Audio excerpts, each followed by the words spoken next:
And welcome to our Pittsford Schools Board of Education meeting. We will now call the meeting to order and begin with the Pledge of Allegiance. Please join me in standing. I pledge allegiance to the flag of the United States of America and to the republic for which it stands, one nation, under God, indivisible, with liberty and justice for all.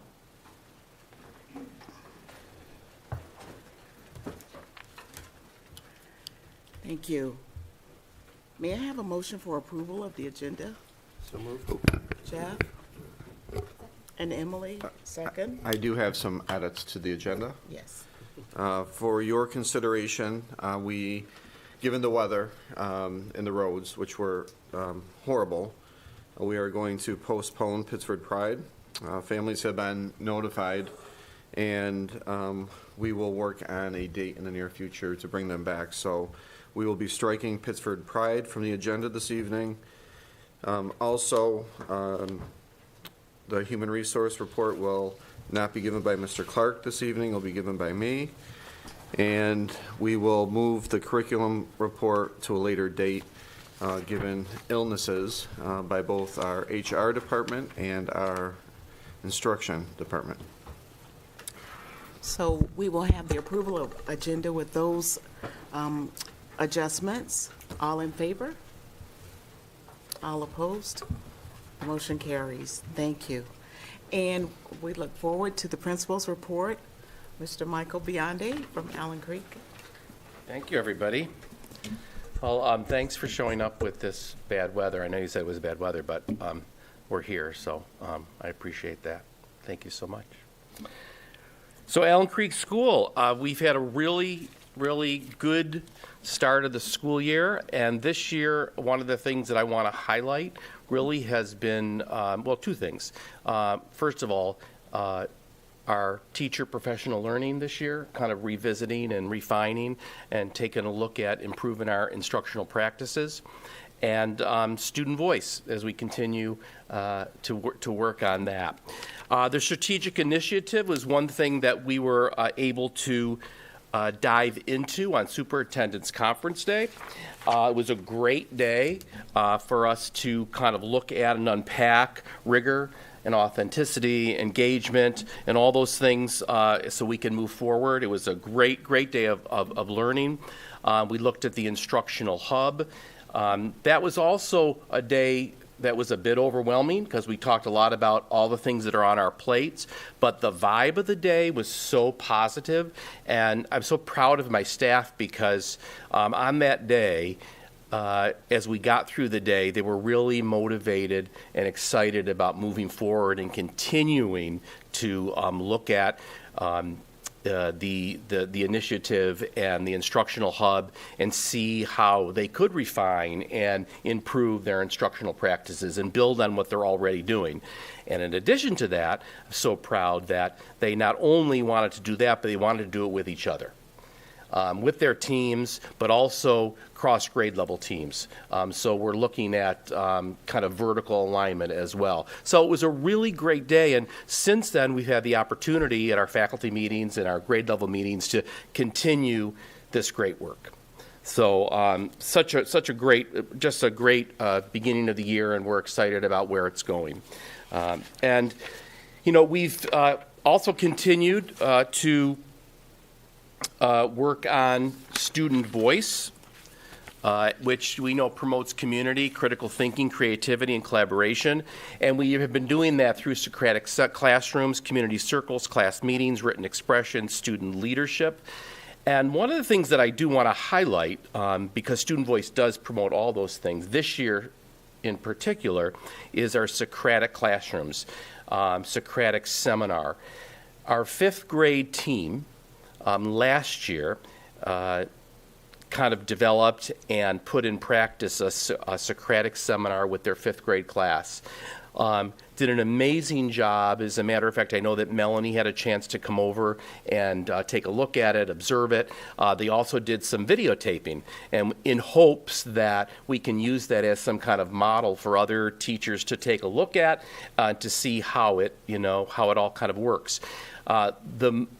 The reason why I want to highlight that this year is because the Socratic Seminar is directly aligned to everything in the strategic initiative.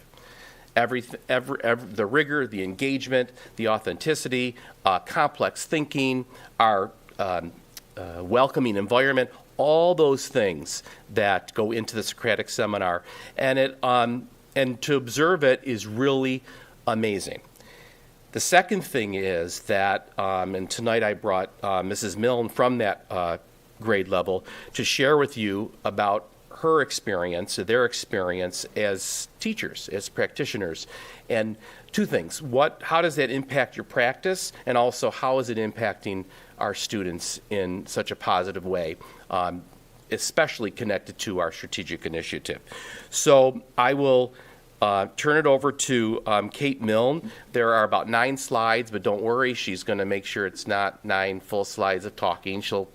She promised she would go pretty quick, right? Got it. Okay, yeah. All right, there you go. We could. We could. We very well could. Yeah, I could. You want me to No, I'm good. flip that for you? Thank you. Thank you very much for inviting me to really celebrate the hard work that our 5th graders at Allen Creek engaged in over the course of this unit and the beginning of our school year leading up to the Socratic Seminar. So just as a little bit of a background, students in the beginning of the school year engaged in learning about a changemakers unit. So they were learning about different changemakers over the course of history who have really made an impact in our world, in conjunction and integrated with our literacy narrative writing unit, where students were then writing a narrative biography of one of the changemakers of choice. So already there was background about kind of courage and overcoming obstacles, and students, again, to echo what Mr. Biondi was saying, were already engaged in this rigorous, authentic, and engaging practice. Our team really thought, okay, they culminated this work with this narrative writing piece, but the students didn't really seem done with the learning. They were very engaged with this topic. They wanted to continue learning. And as Mr. Biondi said, last year we did the same Socratic Seminar at the end of the school year, and we kind of looked at each other and thought, I think this group of students is ready for this now. This seems like a more engaging way for them to culminate and finish up our work with changemakers. So that's really how we arrived at the decision to do a Socratic Seminar earlier in the school year. This topic of courage, which that is the power of courage, is our topic for the seminar, was accessible to everybody. It's really equitable learning because they've had so much background knowledge in direct teaching leading up to this seminar. Another really great reason why we would choose this as the instructional move. So prior to the seminar, we did some work in teaching students what is a Socratic Seminar. They've never heard of it. We kind of pumped them up saying, really, kids in high school do this, but we're in 5th grade, we can do this. We watched videos, we looked at clips, kind of a fishbowl type experiment. We helped students identify different types of questions, so open questions, closed, big ideas, to already start to think about what kinds of questions they could ask during the seminar. And then we did a lot of research about courage through different videos, articles, fiction and nonfiction stories featuring courageous acts. Students worked really, really hard on that kind of note-taking process and engaging in those types of stories. And then small groups generated the actual questions that would be used in the Socratic Seminar. So they had a stake in kind of what would be a great question to kind of promote discussion during this seminar and really taking that learning into their own hands. Those same groups then generated answers to the questions that they created. So our team, the 5th grade team, myself and my 2 colleagues, really looked across the 3 classes, our 3 humanities classes, at the questions that they made, and we thought about which questions really kind of rose to the top, which ones might really engage our group and generate some really good discussion during the seminar. And those were, we came up with maybe 20 of those questions for students to use as like the final grouping for the day of the seminar. And so finally, we assigned facilitators and a timekeeper for the actual day to help run the group and make things a little bit smooth, make sure people are on track, and everybody is able and invited to participate. So here's a couple of pictures of my class during humanities. You can see that their desks are arranged in a circle, that they have their notes in front of them. The timekeeper and facilitator are right in the center, really kind of keeping everyone on track and inviting students to participate who might not have been heard yet. And really, they did a great job. So kind of the most important learning that our team took away happened after the seminar. Of course, there was immediate feedback right after. Kids were clapping. They were so excited. They were congratulating each other. Our facilitator went above and beyond her role and really was giving positive feedback throughout the actual seminar to the students, unprompted by me. That was totally her. And really just sharing how much they enjoyed this process. They knew it was a lot of hard work, and they knew they put in a lot of time, and to see this positive outcome and this learning. I mean, I got my teacher, yay, I was a little bit teary-eyed. They're like, why are you crying? But I really just was so proud of them. But I wanted to get more information because certainly some students might have felt differently. So I created a Microsoft form utilizing some questions from actually the book that we're reading in ILC right now, Teach for Authentic Engagement, that really pulls on responses or generates responses based on the process of performing the seminar, the outcome, and then the planning. So I really want to kind of share some of the student feedback to end this portion of the presentation, because I think that's really where most of the learning for both myself and my team members and for the kids kind of is displayed. So here are some of the questions based on process. Were there any unexpected parts of the process? This could be anything that you realized or discovered as you worked. We had students say yes, and it was how many voices were heard. Right there, coming from a student, hearing student voice. I had every single student in my humanities class participate, and I can't say that about a day-to-day class. Some of my students who really don't speak up as much felt really empowered to, because they were so prepared. They had the questions, answers right in front of them. That courage is more than just knowing how bold, brave, or determined you really are. There can be quiet courage too, like a small action. There were no unexpected parts of the process. However, I did not expect Eden, my facilitator, to call on me when she was noticing that I wanted to talk. That was very kind of her. So I pulled these 3 quotes because it talked about the process of the seminar, but also the topic of courage of the seminar. So they are learning on different levels. A couple of questions on outcome. What did you learn as a result of completing the seminar? I'm not going to read the whole thing, but one of the things that I noted that really speaks to the equity piece is that when we have all the information we need, then it is much more enjoyable. And I would gladly do a Socratic seminar again. What have you learned about yourself? I learned about myself is that I actually have more courage than I expected. What was speaking up and everyone listening to you and what you say. You also just need to put yourself out there because it can result in a good thing. And then lastly, about the planning piece. Next time we complete a seminar, which we are going to do another one in a few months, what would you do similarly or differently? The student said, I will approach it with lots of information and text evidence. I will also stay organized and calm and remind myself not to rush or panic. And then finally, don't stick on the same page for too long, as it can hold you back from finishing your notes quick enough and can be time wasting, as it's probably the same thing, et cetera, et cetera. So really reflective. I think that we really wanted to dive into kind of their own learning throughout this and have them realize what they got from this seminar other than just learning about courage. And I really think that their feedback reflects that. And our team has learned so much as instructors in the difference between how this went last year and this year, and kind of how we're refining this practice using this strategy and learning more about it even through our students. So we're excited to do this again in a couple of months and look forward to seeing their amazing work. Thank you. Thanks, Kate. So one of the things that I love to see, that I'm so proud of, is for you to see the teacher piece here and how the hard work that they put in and what they do in spite of everything that they have on their plate. They do so much work behind the scenes, and they're so they're so invested, and it's just such a great thing to see. And that's, I guess, the power of professional learning communities. It's the power of the whole building culture, and it's the power of, I think, really having, in goals that are intentional and that we all agree upon. So thank you, Kate. I'm really, really very proud of you, and lucky to work with such a great staff. Finally, I wanted to just share with you, every year we choose a book, a nice piece of literature for the whole school to add to our classroom libraries. And this year, My Heart was chosen.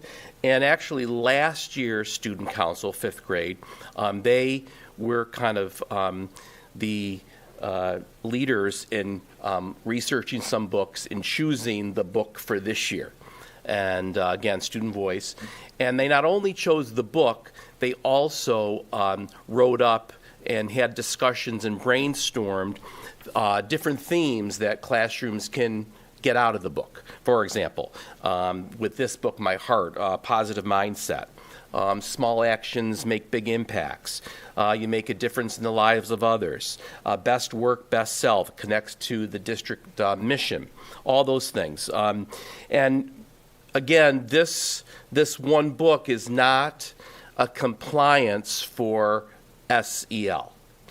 It is part of the whole learning and the whole child. And the other thing that we value here is just that we value literature, and we value the power of reading and writing. And actually, some classes took this book and others and wrote about the power of literature, the power of reading, and what it does for us. And kids wrote about how it increases your knowledge. They learn new and interesting things. It helps them later in life. They learn and respect the opinions of others. It helps become a better communicator through their written expression. And it helps you appreciate art through illustrations in the book, all those things. And these are even our younger learners that have been writing about this. So we celebrate literature, and we celebrate reading and the power of reading, and we're excited to have this book part of our classrooms. Also, with our PTSA, we came up with the idea to create T-shirts for everyone to have a T-shirt this year. And it's the logo is right up in the corner. Allen Creek has heart, and you belong, because we thought that was great. That went along with the book. So we'll have that probably around Valentine's Day in February, just as a camaraderie to bring us all together again, and everyone have a T-shirt. So again, can't be more proud of my students and staff this year. I mean, I know we could say it's already December, or we could say it's just December, and there's been so many positive things happening and celebrations, and are continuing to look forward to improving and learning and enjoying the rest of the year. So thank you. If you have any questions, I'm happy to attempt to answer them. Oh, the artwork, yes, thank you. Yeah, Mrs. Bay does a great job. She's very proud of the artwork. And she really does show kids how to create these, pumpkins and flowers, and it's pretty amazing. If you really were there to watch her, it's really strategic in how she does that. Thank you both. Okay. Thanks, Kate. Drive safe. I won't.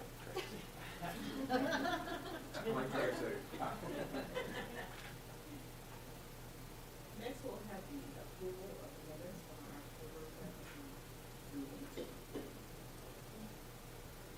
From Sarah and Jeff. All in favor?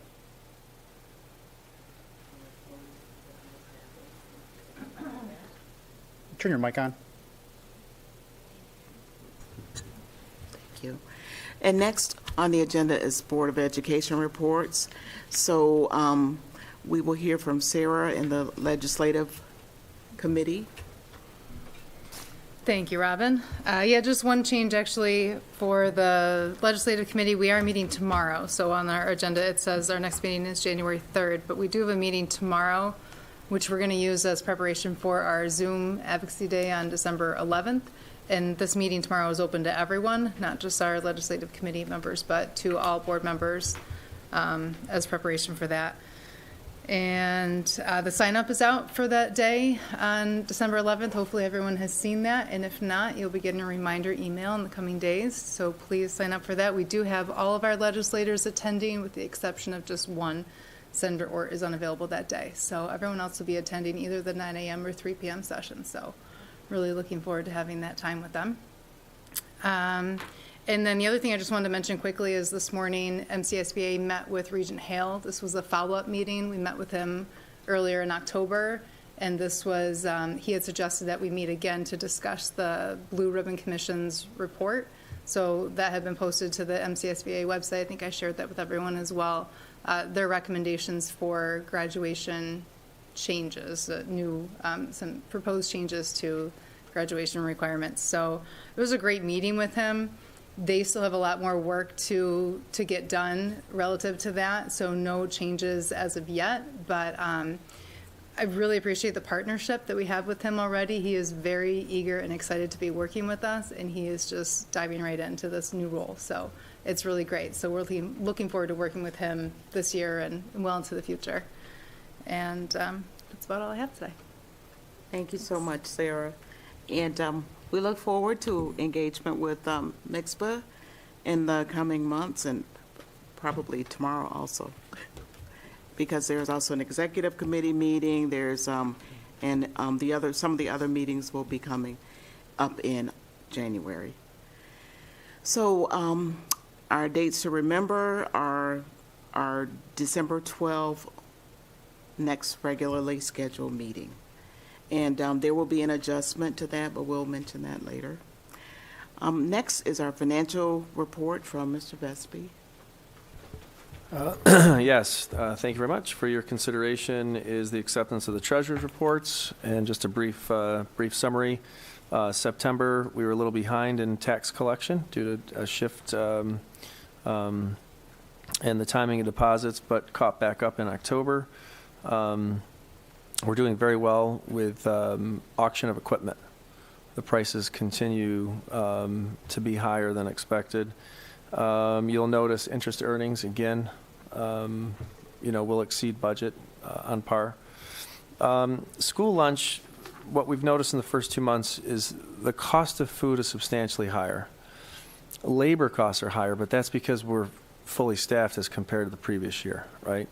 Sales are down a little bit in September because of the days, but then caught up in October. So we've got to just take a look at the inventory and, kind of get a handle on that. So we've had a preliminary meeting just to look at the finances so we can see how we're doing. We're doing very well in fund balance, so I'm not too concerned about that. But that was something that was, that kind of stuck out. And then really nothing to report in terms of state aid. Received a normal payment that we would in October. So that concludes my report for the treasurer's report. Thank you.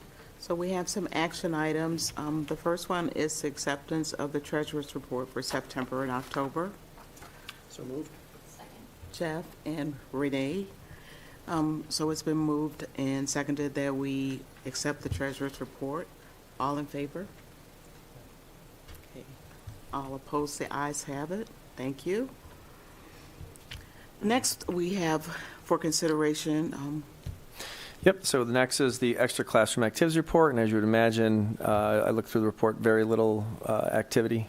It's what's neat about it is if you look at the number of clubs and balances, especially at the two high schools, you see there's a lot of activity, but it's very early, so really nothing of significance to report at this time. Thank you. Is there a motion to approve the first quarter extra classroom activities report? Kim and Renee. With that, all in favor? All opposed? The ayes have it. Thank you. That motion carries.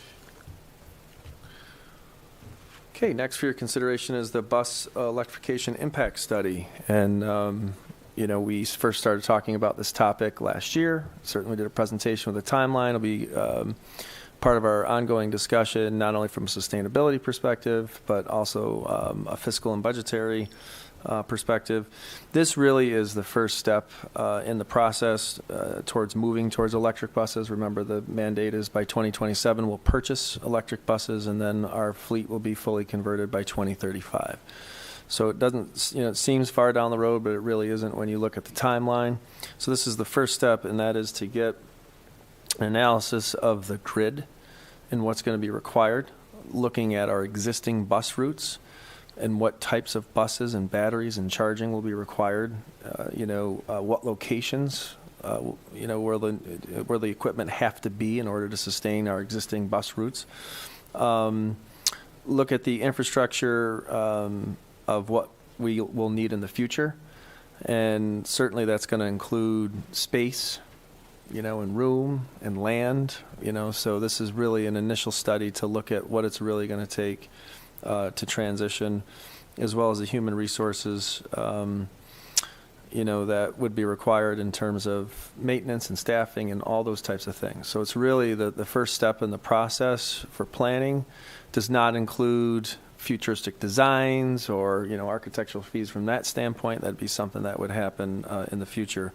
So I was really pleased. We got positive response from 5 firms. Pleased to recommend SEI. The NYSERDA, the second part of the NYSERDA Flex program was released. We don't qualify because of our wealth for the first aspect in funding of the full funding. But we are expected to get a fair portion of this study reimbursed through that Flex Tech program. And the firm, Cornice, that they're partnering with, the SEI is partnering with, will assist us with that process, and have experience in that area. So really excited about this. In terms of timeline, we're looking at about 22 to 26 weeks. So, I'm thinking, somewhere in that May, June timeframe, this will set us up nicely for planning in the following year. So really excited to start this journey in the process and to really get the district prepared for the future. Thank you, Mr. Pesby. So is there a motion to approve the bus electrification impact study RFP? Sarah and Renee, all in favor? All opposed? The motion carries. Thank you. Nothing to add in terms of for the consideration of the declaration of scrap. Thank you. So is there a motion for declaration of scrap equipment? That would be Emily and Dave. All in favor?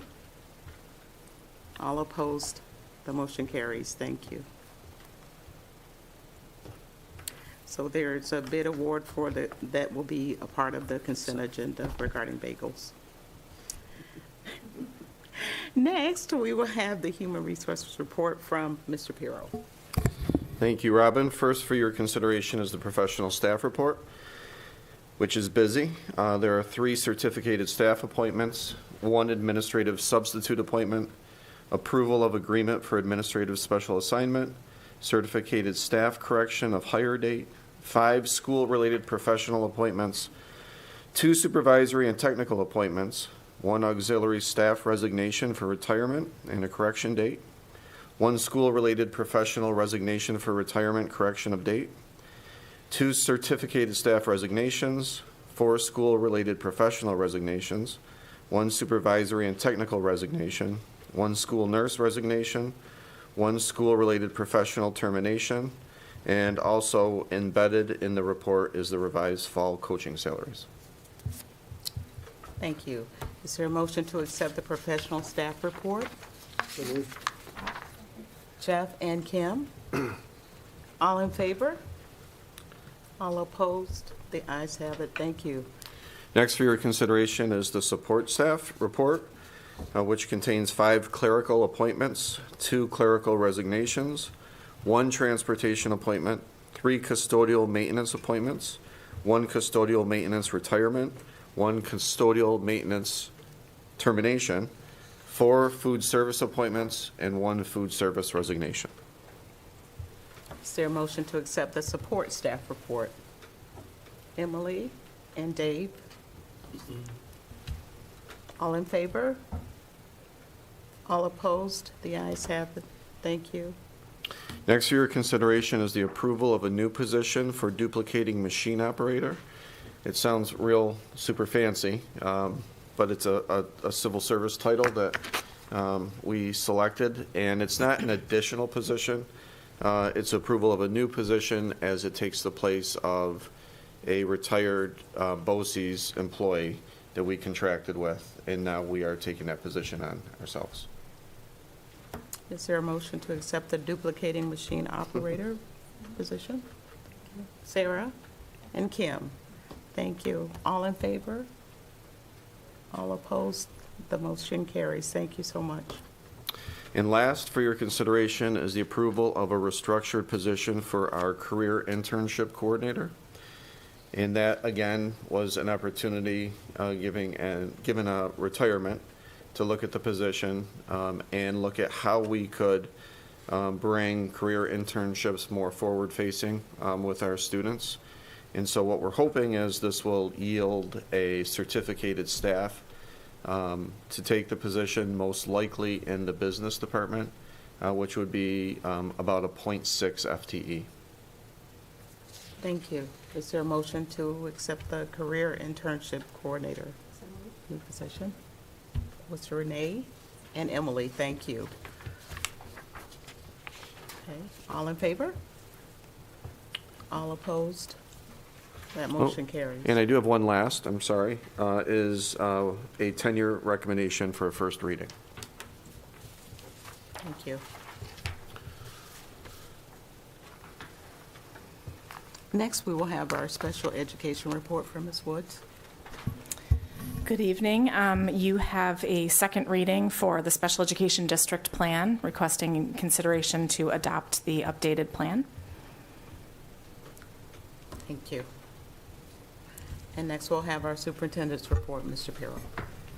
Thank you. There is not a need for an executive session this evening. There is in your packets a first reading for remote working and also pediculosis policy update, i.e. head lice.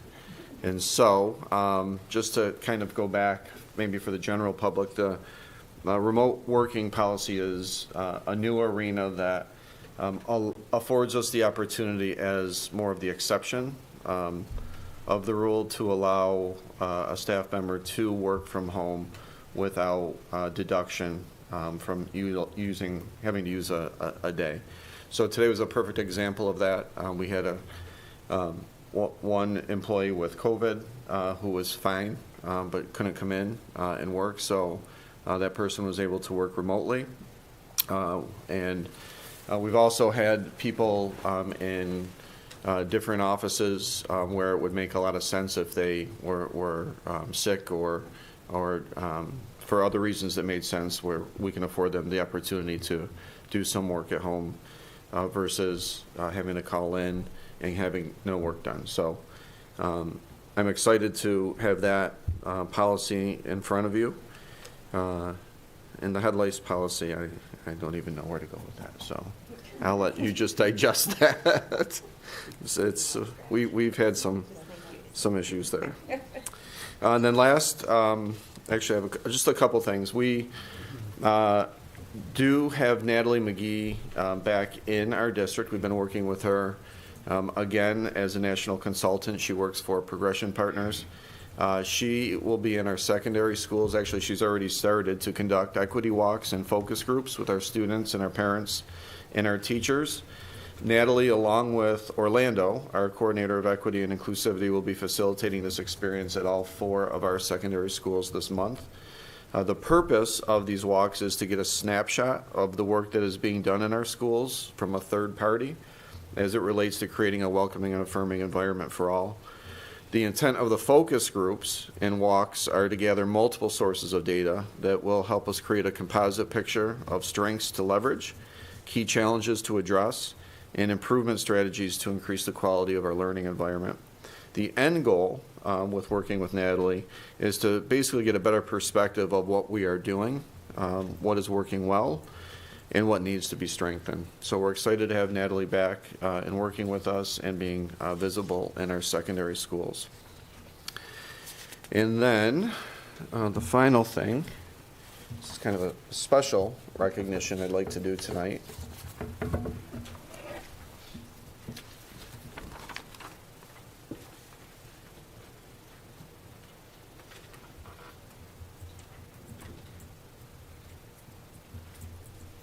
Okay, Alejandra. Hi. So tonight was supposed to be Pittsford Pride, and rarely have we recognized an adult for Pittsford Pride. But the board and I have been talking about recognizing someone really special in our district who's done amazing work for us on a lot of different perspectives and respects. So I just want to read you what we put together. Dear Alejandra, it is a privilege to recognize you as an employee that consistently goes above and beyond for our district. It is your consistent commitment to keeping our buildings safe, our visitors safe, and our students safe, and this is part of what's led to this recognition. It is common for you to come to school early.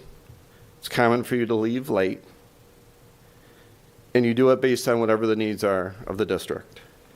You display incredible flexibility and a positive attitude every day. You have become our eyes and our ears on weekends, late evenings, and early mornings. It is through your actions that you have deterred harm to our buildings while supporting our school community at the same time. All right, I can't look at you when I do this. I also should wear my glasses. To give others a sense of what you do, you methodically make sure windows and exterior doors are always locked. You check our coolers. You check our freezers. You inspect our buildings for anything suspicious. You respond to fire alarms. You assist the sheriffs when they're called on site. You support late-night athletic events and other school functions. You accept additional shift assignments when we are light on security guards. And you are open to any type of special assignment. We are especially grateful for the security you provide for all of us during our board meetings as well. We at Pittsford Central School District are fortunate to have you on our team. On behalf of the Board of Education and Superintendent, we are pleased to offer you the Pittsford Pride recognition. Thank you.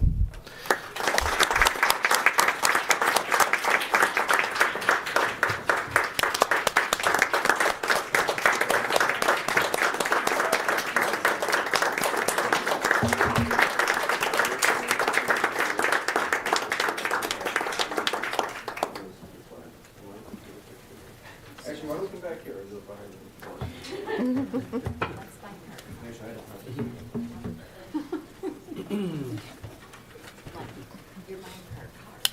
the A car? No, that ends at senior year. Ice cream missing. Great.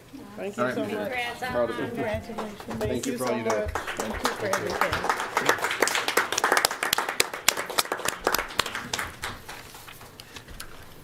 And that concludes my report. Thank you.